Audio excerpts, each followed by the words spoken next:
Hello and welcome. I am Stacey Thomas, author, ALS advocate, film producer, and talk show host. I'm here to motivate, educate, and entertain. Join me on YouTube every Wednesday at 7 p.m. Stacey Thomas Talk Show, where we have powerful discussions centered around health, relationship, careers, and everyday conversation. Follow me on Facebook, I am Stacey Thomas. On Instagram, Stacey Thomas Talk Show. And don't forget, I can promote you too. Email me at iamstaceythomas@gmail.com. Now, it's time for the show.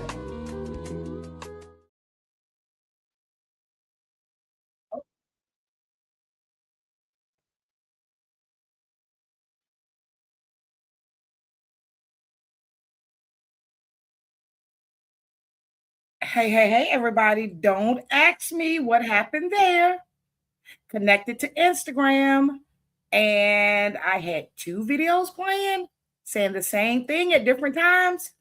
I am your host. I am Stacey Thomas. What? We're going to have to disconnect. Sorry about that. We'll have to upload it to Instagram later. Please don't ask me what happened. So, I am your host, Stacey Thomas, and you're watching a great show. Why do I say it's a great show? I'm glad you asked. It's because I always have great guests on the show. And tonight we have a superwoman coming on, right? We're gonna try to do this, and more than likely she's coming back. But for right now, let's welcome Dr. Rasheda Jackson. Hey, Hey, thank you. how are you? I'm excellent. How are you this evening? I'm good. Now, I'm not sure what happened. I X'd out of Instagram, but I see we are still on Instagram. So hello to those on Instagram, Hey, IG. YouTube, and Facebook. Okay, all right. Dr. Jackson, thank you for coming on to allow me to pick your brain, okay? It's my pleasure. Excited about it. Thank you for having me. Well, you know what? You're very welcome. I remember, and that'll be another show, of course, because you got so much to talk about. But I remember hearing you speak at an event in Richmond, Virginia. It was about your tax business. And I was like, and I told the host, let me just be clear. I told the host, and there was nothing against anybody else. I said you had two people that made your event. I said you had this such and such lady, and then you had, because I remembered your name, Rasheda Jackson. And I asked her, where did you get her from? And I started looking you up and following you. You were amazing. And the men, I guess they worked with you. I found it odd. Like almost every question they were asked, they were told, wait till Rasheda comes on.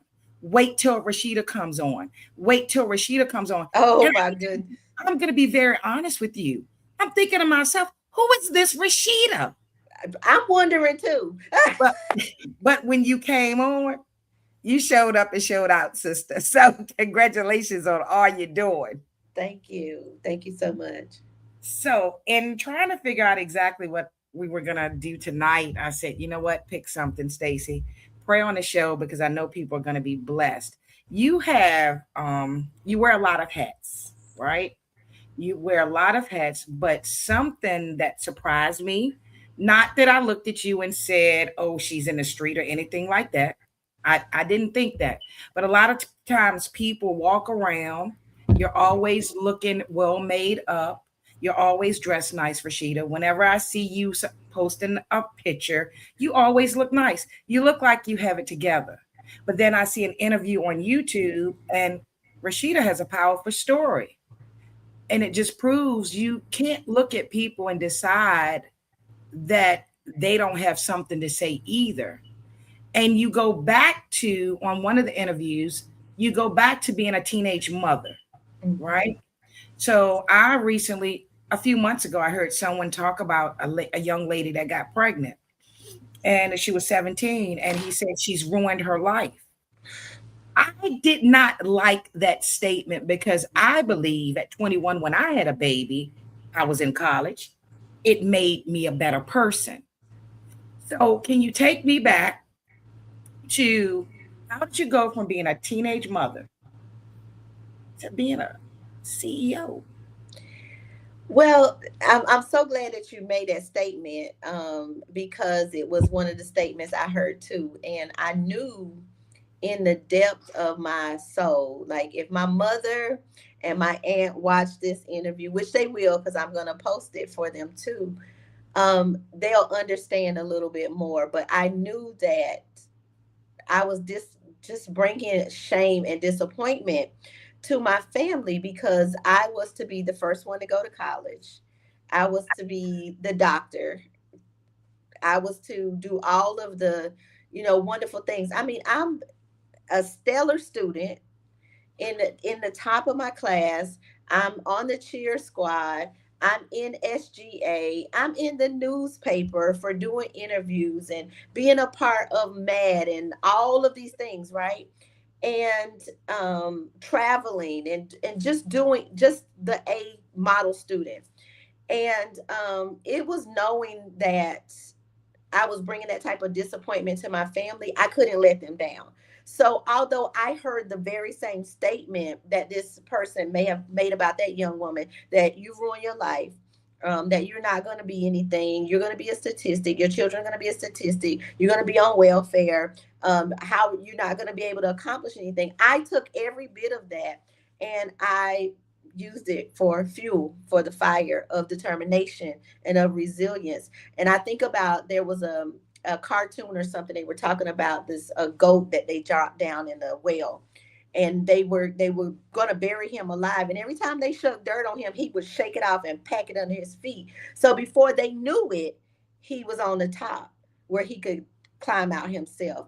And I've lived with that from being 15, 16 years old, carrying my first daughter. I live with that because they want you to have an abortion, and you think about it, you consider it. Like I went through all of these emotions, all of these motions and things, but it just was determination and resilience, and just using all of the things that society would say and people would say, being shunned, being mistreated, feeling ashamed in the church because I was raised in the church, feeling ashamed. I just used it as fuel for the fire, and I still do. I can't stop because now my adult children are watching me, and I need for them to have that same determination and resilience. Wow. So it sounds like you were a great student. It sounds like because you remained strong, I'm going to say you came from a background of strong people. I did. I came from a strong female background. Like, there was no father. Let's just be Okay. clear. He Okay. had gone on his way or been sent on his way. I can't really, nail all of that down. But I did locate him. That's another story for another time. But but the women in my family were hard workers. My grandmother, my aunt, my mother, they all worked and retired. Like that was their mode of things. So we came from a very small town in North Carolina. So going to college was not something they were familiar with. It was not something that they understood, or even probably they didn't consider it because they had to go to work. They grew up in a time, my family grew up in a time where they can remember sharecropping. They can remember being living on some land that they had to work to make a living. Like my grandmother told a story, she had an eighth grade education, and she was an excellent basketball player, but she couldn't pursue her dream of playing basketball because she had to go to work. And Wow. so my mother, my aunt, they followed that. My uncle went into the military, and that is how he, you know, that's how he matriculated through adulthood, being in the 82nd Airborne, out of Fort Bragg. So we that's the background, but there was no father in the home, and so that resilience, I learned it from watching them work hard, but I still was determined that that wouldn't be my story. Like Wouldn't be your story. I'm gonna go to school. I'm gonna go to school. I'm gonna accomplish. I'm gonna fight, and I'm gonna work hard. I'm gonna work hard. I got the work ethic, right?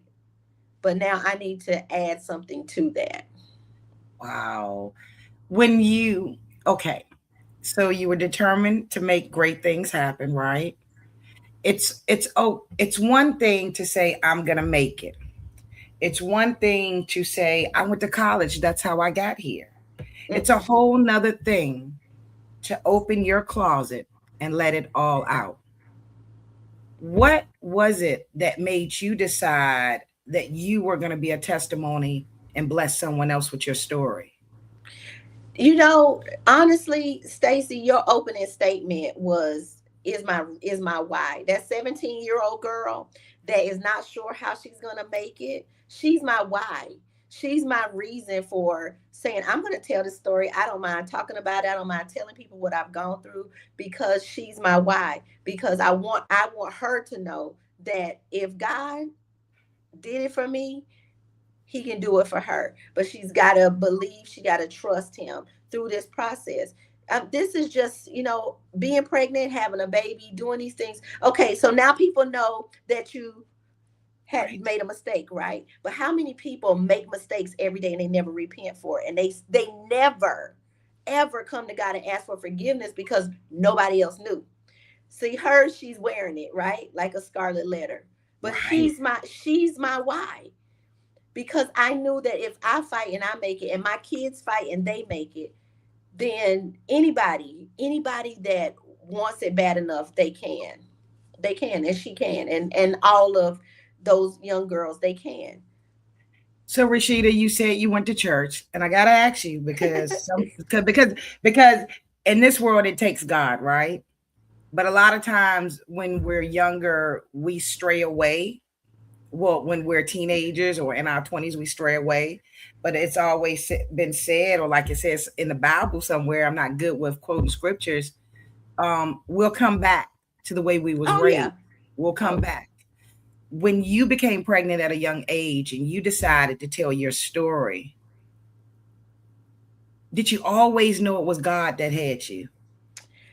I have to be honest and say I did, and I'm gonna tell you that because I was raised with a strong foundation.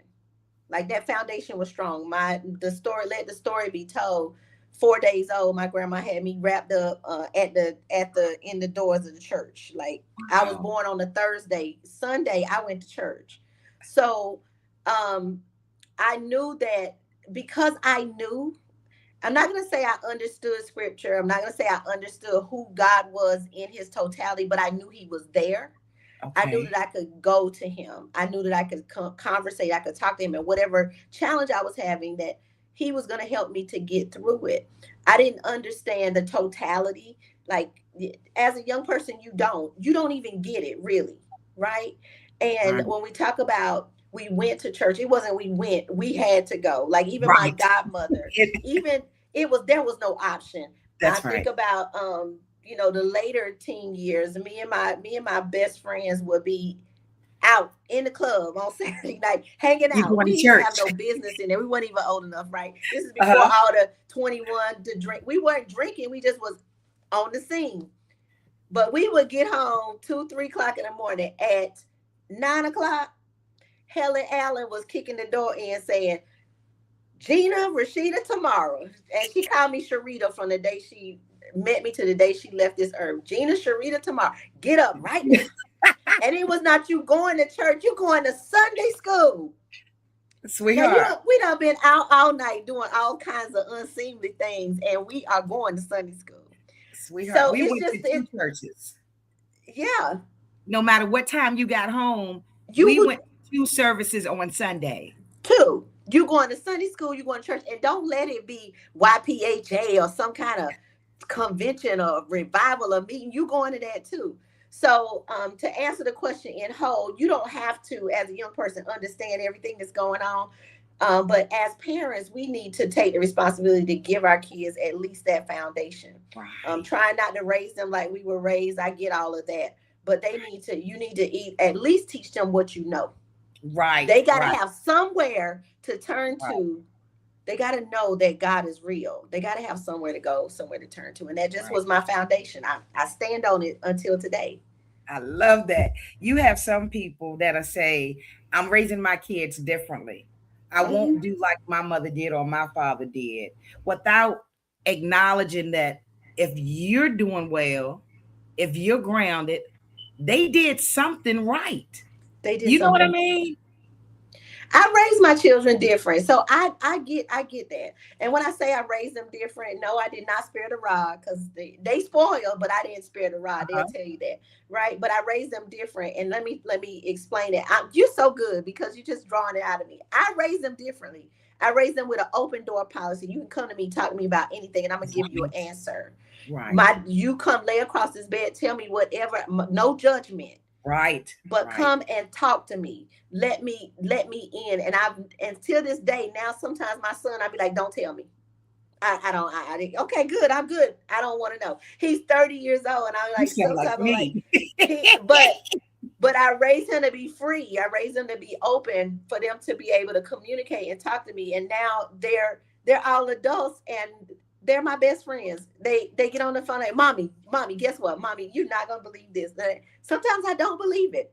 But still, there's no, I raised them differently. I showed them, I talked to them about sex, and about Right. love, and about what love really is, and about companionship, and how you have to be responsible for your own life.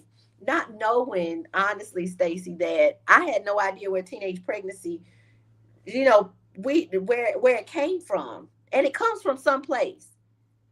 But I didn't know. Right. I Right. but I didn't understand, because my mother was not a teenage mother. My grandmother was not a teenage mother. My great grandmother was not a teenage mother. But on my father's side, see, we could talk about a lot of things, but on Right. my Right. father's side, his mother was a teenage mother. Many of my aunts were teenage mothers. So when I learned about his family, his dynamic, I understood a little bit where generational curses come from. They can come from either side, right? But when it came to my kids and raising them differently, I had already determined that this stops with me. Right. There will not be any. There will not be any teenage mothers, and they I will not get be it. any teenage fathers. And I want to give God all the glory for that. I can't take credit for it, because I gave them a foundation, and they got a rough foundation, but they know it, right? And they grew up with me, but they are 32, 30, and 19, and they didn't have any children as teenagers. I have a granddaughter who is my 32-year-old daughter's 4-year-old, Uh-huh. and she's pregnant with my grandson, and the other two have no children. So that's a testimony in of itself, of the power of God, when you make up your mind and determine that the buck stops here, the curse stops here, it will not continue. That when you speak it, you have the resilience, the determination, the faith to believe it. You can change the dynamic of your family. Wow. You are so inspiring. You describe yourself. Okay. I didn't read that they describe you. You walking around so confident. You describe yourself as a kingdom visionary. What does that mean to you? And how does faith and leadership, because you are part of that, how does that go together? How, even in business, how do you have all that together, work it together? Well, I spent 15 years as a pastor's wife. Ooh, I, okay. I 15 years. Okay. I put in my time, y'all. Put in my time, okay. I spent 15 years as a pastor's wife, but even in my time of learning, and my time of study, and the time of teaching, I understand that um, God has called me to the marketplace. So the marketplace is where business happens. There are so many believers in the church, but there are Okay. more believers in the kingdom. And the believers that are in the kingdom are the ones that are the visionaries, that are building businesses, that are building buildings, that are creating pathways for other people, and teaching them how to succeed and how to break the curse of poverty off their life. We went through, I think one of my friends, he's also an entrepreneurial pastor. He is a marketplace pastor, and he and I, in 2016, he and I stood side by side on a pulpit in his church and declared that there was going to be a transition in the kingdom, that we were going from pulpit prosperity to pew prosperity. And from that point until this one, he and I both have been determined that we would teach the people in the pews how to prosper so that the pulpit could benefit from teaching with understanding and with life application, and not just with people assuming that that the pulpit is the only place that's supposed to prosper. That's not true. Oh, If we have a pulpit and it's prospering and the pews are not prospering, then we got a problem. that's a whole nother That's topic. another topic for another time. Another topic, because I have said I understand that the pastor gets blessed also, but if you living like you should be having dinner with Oprah, I shouldn't see one old person in there that don't have no heat They should or it no cannot food. be so. But there is, and another story for another time, there's a difference between having a religious mentality and a kingdom mentality. And I think that Miles Monroe, God bless his soul, he taught kingdom principle in one of the best ways that it has ever been foundationally taught in all of our living. And we all have to come into an understanding that there's a major difference between church and kingdom. There's a major difference. And it's simply because we operate in a place of where we don't completely understand. Number one, we are the church, not the four walls. So every place that we walk, everything that we do, how we carry ourselves should be a reflection of God, right? Right, And right. kingdom vision happens. It's where it happens. And in the kingdom, we write the visions that they that come and read it would be able to run with it. We write the vision, make it plain that they that read it can run with it. And when running with the vision, you're able to execute it. Wow. So it looks like Stacy's having trouble with her connection. So I'm going to answer Rita Cook's Rita Cook's question. Do Stacy's you having believe that trouble. generational curse are So taught or hereditary? I believe truly that generational curses are passed down from one person to the next. I don't believe that is necessarily taught. I believe that it is hereditary. And what has to happen is it has to be untaught. As much as that might not make sense to our natural mind, people learn based on what they are taught, yes, in their homes, but there are some things that are in our DNA that have to be broken and stopped. can you hear me? So yeah. Can you Again, I hope I answered Rita's she can't question. hear me. Stacy seems to have to be frozen right now, but Can you I'm hear not me? new. Are you back? Can you hear me? I can't hear you. See, that's funny because you've been frozen to me.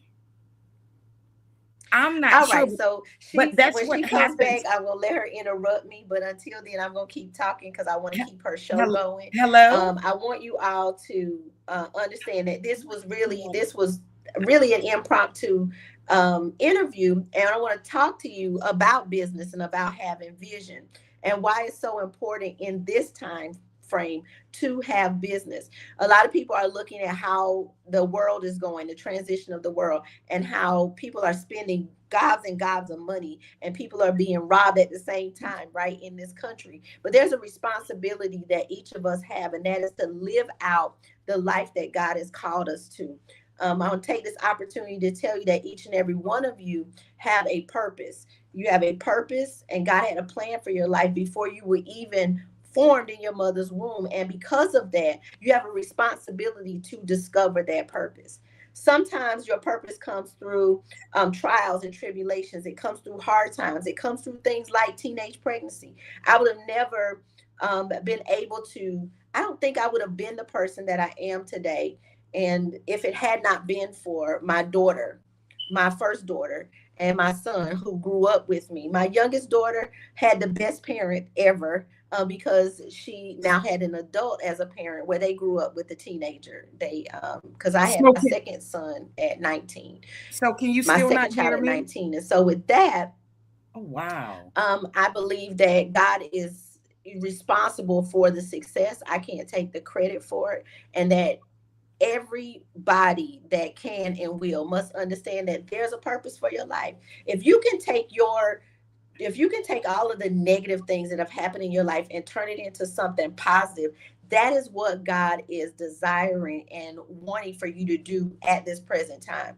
I'm contributing to a book with a friend that went through a very difficult time, and she asked me to tell what I was feeling and what I was going through while she was going through. And Rashida, because I was called to pray and to be still very can't close hear in you. that time, I was No able to more. tell the story from my perspective. But I realized, even as I was writing that chapter, that it was a terrible tragedy she was going through, but God had a purpose and a plan for it. And He birthed out of that the nonprofit that supports and takes care of so many other people simply because she went through what she went through. Can you still not hear me? Yeah. So that is Uh, one of the things I want everybody to get, to understand, to feel. And I hope that I've given you guys a lot of nuggets. I can't see your questions. I don't know what is happening with Stacy over there, but I do oh know that dear. we are coming to So, the close of time, and so that hopefully, you guys are if going to you want to can hear know. me, she'll see the message. Oh, she's gone. Okay. So I'm not sure what happened that time she got disconnected. Please follow Rashida Jackson. I apologize for the tech problem, but you know what? It may have happened because she had something to say, something she needed to say, and perhaps I wasn't going to ask that question to give her the opportunity to say it. So I'd like to say thank you, Dr. Rashida Jackson, for coming on the show. And she's also the author of 12 books. Go to Amazon if you want to know more about Rashida and more about what she has to say. Go to Amazon, look up Rashida Jackson, and you will see all 12 books. Until next time, I would like to, well, I'll tell you what, let's take a break, give her a chance to come back on, see what happens. And shout out to I am Stacy Thomas. That's me. That's me. We're going to take a break for a minute. Hey, hey, hey, everybody. This is I am Stacy Thomas. Look at my blessing. Look at my blessing. I am so thankful. And this is to remind me and to remind you that we must be thankful. A journal to remember what matters. Have you gotten your copy? Have you gotten your copy? I'll be back soon to tell you what I'm going to write in mine. But in the meantime, I am very thankful. The books have arrived and the books are $10. That does not include shipping, but please feel free to let me know by inboxing me or calling 804-214-6241 if you'd like your signed copy. Let's be thankful. I am Stacy Thomas. Okay, get your copy. And like I always like to end the shows, thank you all for watching, and thank you to those who will be listening to it on the radio. As always, don't stress too much about yesterday. Don't worry too much about tomorrow, because if you do, if I do, we'll miss living today. Have a great one, everybody.